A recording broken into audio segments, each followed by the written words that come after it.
Dans ce tutoriel, nous allons décrire les étapes à respecter pour mesurer la viscosité d'une encre dans les conditions normalisées. Le rhéomètre permet de mesurer la viscosité d'un fluide en fonction de la température et d'un gradient de cisaillement, c'est-à-dire un différentiel de vitesse dans l'épaisseur d'une encre qui s'écoule. Cette propriété est un élément important pour optimiser le transfert d'encre pour tout type d'impression. Grâce à ce tutoriel, vous allez retenir les procédures de démarrage et d'étalonnage d'un rhéomètre, identifier le protocole à mettre en place suivant l'objectif de mesure, exploiter les résultats obtenus, aborder le cas particulier de la mesure de la viscosité des encres offset avec le larré. Le rhéomètre est principalement constitué d'un plateau réglable en température et d'un axe rotatif sur lequel sera fixé l'outil de mesure. Dans un premier temps, ouvrir la vanne d'air comprimée et vérifier le niveau de pression, puis allumer la pompe de recirculation d'eau et le rhéomètre. Enfin, ouvrez le logiciel associé au rhéomètre.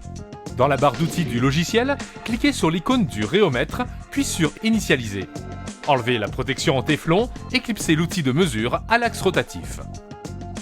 Ouvrir un nouveau workbook pour démarrer une campagne de mesure et choisir un modèle de protocole standard. Effectuez les réglages de démarrage de l'appareil.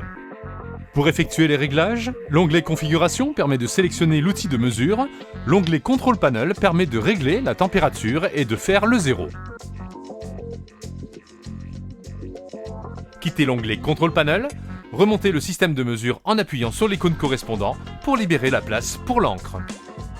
Modifiez les paramètres du protocole, temps, vitesse, température, en fonction du type de mesure envisagé. Classiquement, on optera pour une durée de mesure de 10 minutes pour une encre offset et de 3 minutes pour une encre flexo. Placez l'encre au milieu du plateau et baissez l'outil de mesure. Vérifiez que l'encre est bien répartie, puis cliquez sur Continue. Cliquez ensuite sur Start pour lancer la mesure et numéroter votre test. Lors de votre campagne de mesure, veillez à bien porter une blouse et des gants de protection. Il est possible de reproduire ce protocole à différents gradients de cisaillement et différentes températures pour approfondir la caractérisation des encres. L'évolution de la viscosité est enregistrée en fonction du temps à une température et un gradient de cisaillement fixé.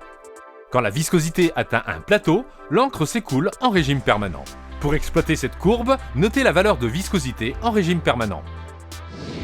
Une fois le test terminé, remontez l'outil de mesure et nettoyez le dispositif à l'aide du solvant approprié. Jetez les papiers de nettoyage dans la poubelle adéquate. Une mesure simplifiée de la viscosité d'une encre offset peut être effectuée avec un viscosimètre Larré à la température du laboratoire. Remplir tout d'abord une pipette IGT avec 1 cm3 d'encre, puis répartir cette quantité d'encre sur le barreau. Attendre ensuite 2 minutes avant de déclencher la chute du barreau. Mesurez le temps de chute du barreau entre les repères A et B.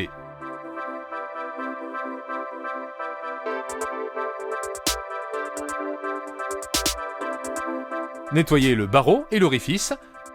Si le barreau met trop de temps à descendre, vous pouvez ajouter une masse supplémentaire sur le barreau et recommencer la procédure.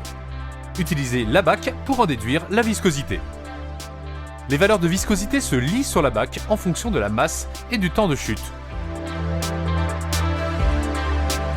La viscosité est donnée en poise. Les principales étapes à retenir pour mener à bien la mesure de la viscosité d'une encre sont: respecter les procédures de démarrage et d'étalonnage d'un rhéomètre, suivre les protocoles à mettre en place suivant l'objectif de mesure, exploiter les résultats obtenus.